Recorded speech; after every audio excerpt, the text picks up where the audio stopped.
Hello everybody, Catmatt back here on the Rock River in northwest Illinois, sitting aboard the G3 Sportsman 200, made right here in Lebanon, Missouri, in good old US of A. Just a quick tip video I wanted to do from you. One of the most common questions I get about flathead fishing is, well, I'm gonna expand this into two. Number one, day or night. You will catch more big flatheads at... Nope, not at night.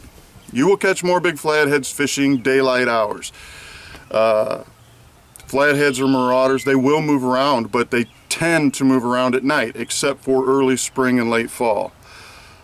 Flathead are much easier to find in their homes in heavy cover during daylight hours.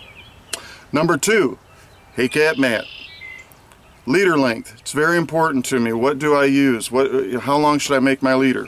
Well, I can show you a little bit here. I'll unhook this. I got my Tomcat rod here.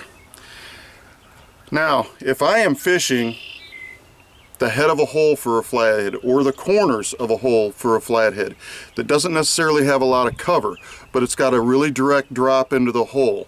A direct drop means not a steady slope, but it means here we go, 6 foot, 6 foot, 6 foot, boom, 15 foot. That's a direct drop. So you got the corner of the hole, you got the front of the hole, but not a lot of cover. Then I want a good live bait and I want an extremely long leader. I want to fish a 24 to 25 inch minimum leader all the way up to maybe a 40 to 48 inch leader. I used to call this a suicide rig until other guys started calling it the same thing and copying it and say they invented it. That's neither here nor there.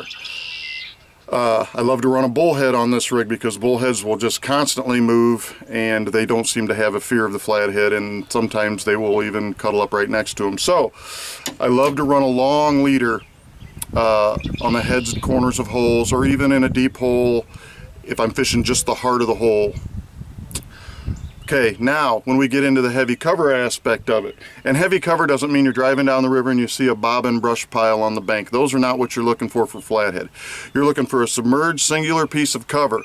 If you find a singular submerged piece of cover in a river system, those are very, very high percentage hunting grounds for large flathead catfish.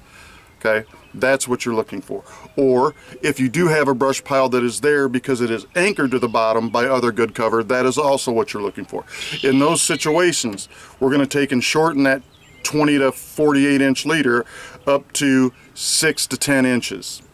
Again, it can vary. If I catch you with a 5-inch leader, I'm not going to fine you, right? So anyway, shorten that leader up.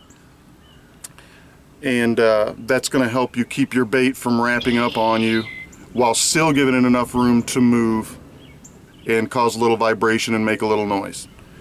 That is this week's G3 Sportsman 200 Tip of the Week, brought to you by me, G3 Certified Guide Catmatt, up here on the Rock River. We'll be seeing you next time.